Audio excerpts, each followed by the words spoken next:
कई बार कही 1970 के बाद से एक पिछले 50 साल की मूवी बताइएगा जिसमें भगवा वस्त्रधारी को पॉजिटिव रोल में दिखाया गया हो। भगवा वस्त्रधारी छोड़िए, कंठी माला पहने हुए व्यक्ति, धोती कुर्ता पहने व्यक्ति, टीका लगाए व्यक्ति पॉजिटिव रोल में दिखता हो। भाषाई आधार पर मैं कहता हूं, शुद्ध संस्कृतनिष्ठ हिंदी बोलने वाला कैरेक्टर या तो विलेन होगा या कॉमेडियन होगा। कभी आपका ध्यान ही नहीं गया होगा इसकी तरफ। जैसे ये बात मैंने पहले भी एक बार बोली थी, शायद आप लोगों ने उसमें कभी वीडियो देखा हो। विनोद खन्ना जी का देहांत हो गया। बहुत पुरानी उनकी एक फिल्म थी ना, जिसका गाना था, प्रिय प्राणेश्वरी यदि आप हमें आदेश करें तो प्रेम का हम श्री गणेश करें। इसमें कौन सी हंसने वाली बात थी, मगर उसका पूरा चित्रण एक कॉमेडी के रूप में किया गया। शुद्ध हिंदी बोलना, संस्कृतनिष्ठ भाषा बोलना कॉमेडी का पात्र है। और इब्तिदाई इश्क में हम सारी रात जागे, अल्लाह जाने क्या होगा आगे, ये अच्छा गाना था। अगर हमें टफ इंग्लिश या टफ उर्दू के वर्ड आए तो हम इंफीरियरिटी कॉम्प्लेक्स में आ जाते हैं कि हमें नहीं पता, हमें सीखना चाहिए। और जरा सी शुद्ध हिंदी बोल दी जाए तो हम उसके ऊपर चढ़ जाते हैं। क्यों भाई ऐसी शुद्ध हिंदी क्यों बोल रहे हो, साधारण बोलो, हिंदुस्तानी बोलो। ये सब हमारे दिमागों में भरा गया। और ये मैं आपसे कैसे बताना चाहता हूं, इसको कभी आप गौर करिएगा। 57 की मूवी है मदर इंडिया। उसका जो विलन है कन्हैया लाल, जो फिल्म में सुखी लाला बना है, वो जिस सीन पे नरगिस रेप अटेम्प्ट कर रहा है उससे पहले देवी जी की आरती कर रहा है। 1985 की मूवी है राम तेरी गंगा मैली। उसमें जब वो हीरोइन जाती है और बनारस के घाट पर एक पंडित जी से वो मांगती है मदद, तो उसको घर ले जाते हैं और उस पर रेप का अटेम्प्ट करते हैं और उसके बाद ओम नमः शिवाय बोलते हैं। 2010 की मूवी है दबंग, जिसका विलन है छेदी सिंह। वो जब चुलबुल पांडे को मारने का हुक्म देता है तो उससे पहले हनुमान जी की मूर्ति के सामने दंड बैठक कर रहा है। कभी आपने सोचा कि एजेंडा क्या था और कैसे हमारे सबकॉन्शियस माइंड में भरा जा रहा है, और कैसे हमारे ऊपर इंपोज कर दिया जाता है, और भाषा से अंतर क्या पड़ता है। जैसे आप सब ने यह बात सुनी होगी, everything is fair in love and war, सुना है ना। और इसका जब अनुवाद करते हैं तो जंग और इश्क में सब कुछ जायज है। एक इंग्लिश है, एक उर्दू है, पर किसी संस्कृत, हिंदी या भारतीय भाषा में आपने सुना है कि युद्ध और प्रेम में सब कुछ उचित है? कभी नहीं सुना होगा, क्योंकि हमारी संस्कृति में उचित नहीं है। युद्ध का एक धर्म है और प्रेम का एक समर्पण है। अगर आप ये कह देंगे जो कहते थे everything is fair and love and war, तो वहां आतंकवाद भी होने लगा, क्योंकि फिर वो भी जायज है। और जो कहते हैं कि लव में सब कुछ जायज है, तो फिर एसिड भी फेंका जाने लगा। इसलिए जब आप भाषा छोड़ते हैं तो आप वो संस्कृति छोड़ते हैं, और वो आपके मानस पर कैसा प्रभाव डालती है आपको पता ही नहीं लगता। इसीलिए मैं कहता हूं, फिल्मों में पहले उर्दू मिक्स हिंदी बोलता था कोई नायक, अब जो है इंग्लिश मिक्स हिंदी बोलने लगा। तो रावण कई प्रकार से आ रहा है, वो लेफ्ट लिबरल बन के भी आ रहा है, और वो बन के, और देखिए कितनी मजेदार बात है, महिला एक्टिविस्ट जो लेफ्ट लिबरल थी, जो मिनी स्कर्ट पहनने को लेकर तो बहुत आक्रामक हो जाती थी, और वही हिजाब के साथ खड़ी थी, बुर्के के साथ। मतलब इससे बड़ा आप डाइकोटोमी ऑफ द कैरेक्टर नहीं देख सकते। और इतना ही नहीं, वो ट्रिपल तलाक और हलाला के भी पक्ष में खड़ी हुई थी। इससे ज्यादा आप मजाक क्या समझ सकते हैं कि इसका मतलब उनका किसी भी प्रकार से कोई लेना देना नहीं था किसी भी चीज से, केवल उनको एक धर्म संस्कृति के बारे में बात वो करनी थी। इसलिए मैं कहता हूं, उस रावण को समझिए भली भांति, और उसका प्रतिकार करने के लिए सूक्ष्म दृष्टि देखिए, और अपनी लक्ष्मण की मर्यादा रेखा न लांघिए, क्योंकि रावण आजकल जानते किस रूप में आ रहा है कि वेश वाणी तत्व दर्शन। कभी बैंकॉक में जाइए तो जो थाईलैंड के राजा का पुराना महल दिखाया जाता है, उसके चारों तरफ 256 गरुड़ बने हैं। और गाइड से पूछिए गरुड़ क्यों बने हैं, तो कहता है, in our culture king is considered as incarnation of Hindu god Vishnu, and since Garuda is the vehicle of Vishnu, so entire palace is designed in such a way as if it is situated on the back of Garuda. आप बताइए, ये हमारा विस्तार। और इतना ही नहीं है, space में हम इस धरती तक सीमित नहीं है।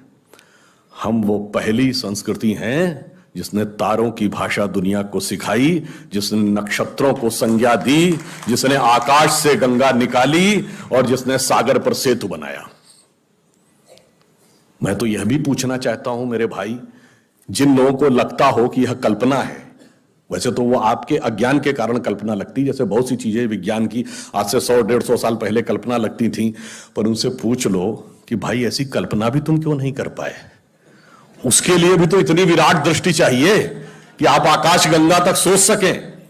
तो इससे आप समझिए कि स्पेस में हमारा विस्तार कहां तक था। अब टाइम पे आई गणित की जो खोज है, वैसे तो बहुत सारी चीजें थी जो अंग्रेजों के आने के बाद छुपा दी गई, क्वाड्रेटिक इक्वेशन हो, अलजेब्रा हो, ट्रिग्नोमेट्री हो, ये सारी चीजें। मगर एक ऐसी चीज है जो कमोबेश सभी लोग मानते हैं, चलो ये तो मान ही लेते हैं कि भारत ने दिया। वो क्या था? शून्य। अब कहा जाता शून्य किसने दिया? आर्यभट्ट ने खोजा। अरे भाई आर्यभट्ट ने खोजा नहीं, आर्यभट्ट की किताब में पहली बार तुमको लिखा हुआ मिला।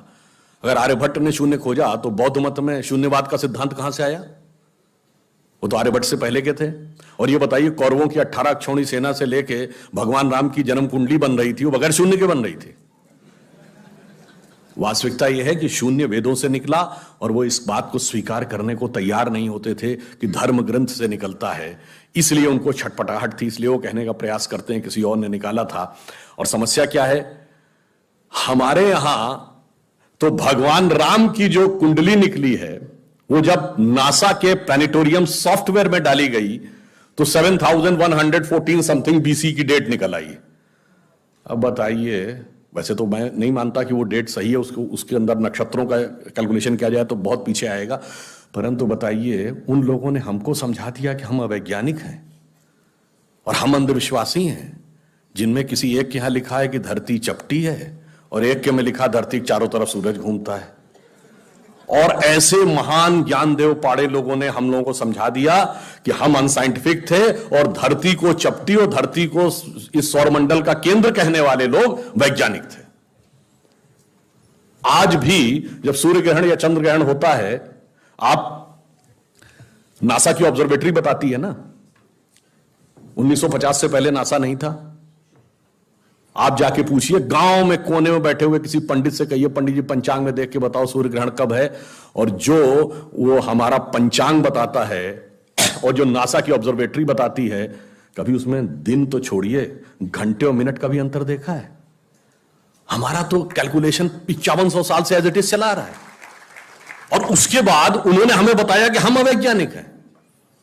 आज भी आप बताइए, उत्तर भारत में उतना नहीं दिखता, दक्षिण भारत के मंदिरों में जाइए, नवग्रह बने हैं तो सूर्य केंद्र में है कि धरती केंद्र में है? सूर्य के 7 किरणें होती हैं, 7 घोड़े सूर्य के बने कि नहीं मंदिरों में? अब बताइए, ऐसा हमारे दिमागों में भर दिया जाता है। हम सब ने, हम लोगों ने भी विज्ञान में पढ़ा कि सबसे पहले 9 ग्रहों की खोज किसने की? केपलर ने, Kepler's law of planetary motion. हम सब ने, जिसने फिजिक्स पढ़ी होगी 10वीं 11वीं 12वीं में, कभी न कभी Kepler's law of planetary motion पढ़े होंगे कि केपलर ने सबसे पहले बताया कि 9 ग्रह होते हैं। अब ये बताइए, इधर जब हम पूजा करते हैं तो पंडित जी हाथ में जल ले क्या बोलते हैं? ब्रह्मा मुरारी त्रिपुरांतकारी भानु शशि भूमि सुतो बुधश्च और गुरुश्च शुक्र शनि राहु केतु सर्वे ग्रहा शांति करो भमंतु। अब ये 9 ग्रहों के नाम केपलर बताए थे कि पंडित जी बताए हैं, और हजारों साल से बता रहे हैं। और उसमें मजे की बात यह है कि मंगल के लिए भूमि सुत यानी भूमि का बेटा, धरती का बेटा शब्द है। या अब जाके साइंस ने यह कन्फर्म किया है कुछ समय पहले कि एक थ्योरी है कि कभी एक जमाने में बहुत बड़ा एस्टेरॉयड टकराया था कि धरती से, और धरती का एक टुकड़ा अलग हो गया था, वही टुकड़ा बाद में मंगल बन गया।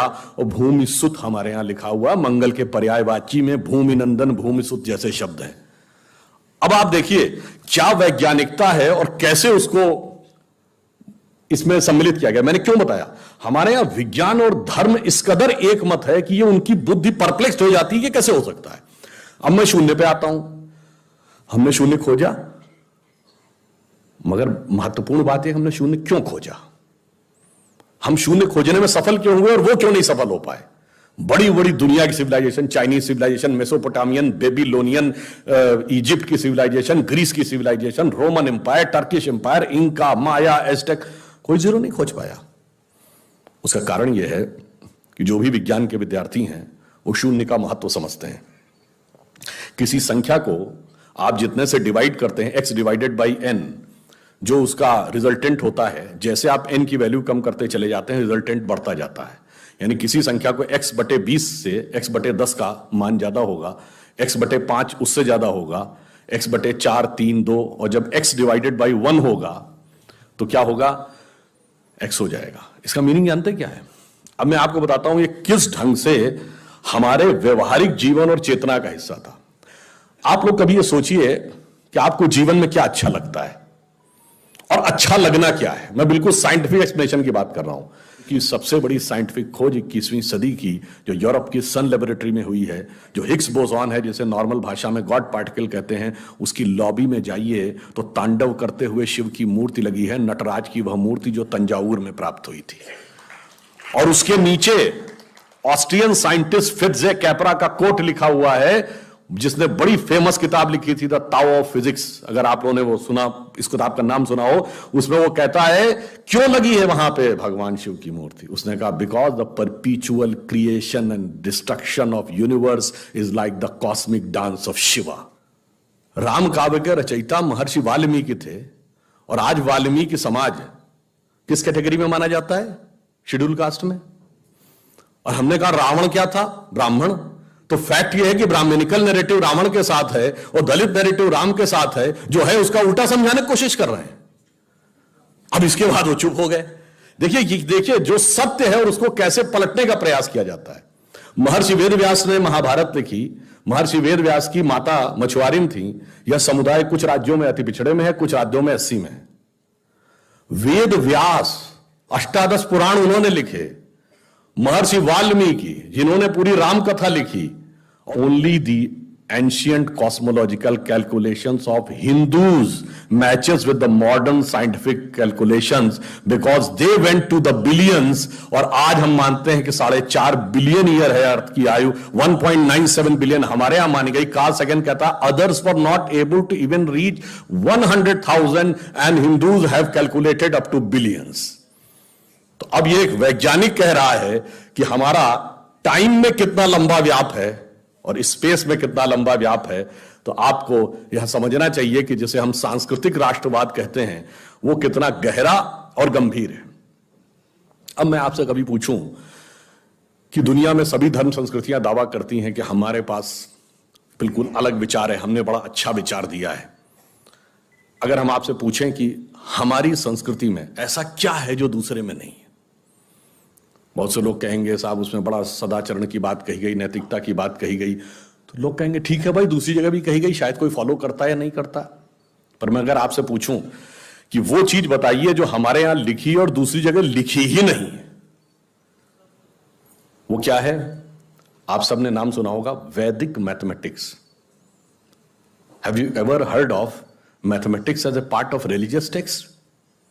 ये सिर्फ हमारे यहां है। गणित धार्मिक पुस्तक का हिस्सा है। Ayurveda medical science, it is globally accepted as a structured medical science, by name itself is a part of Vedas.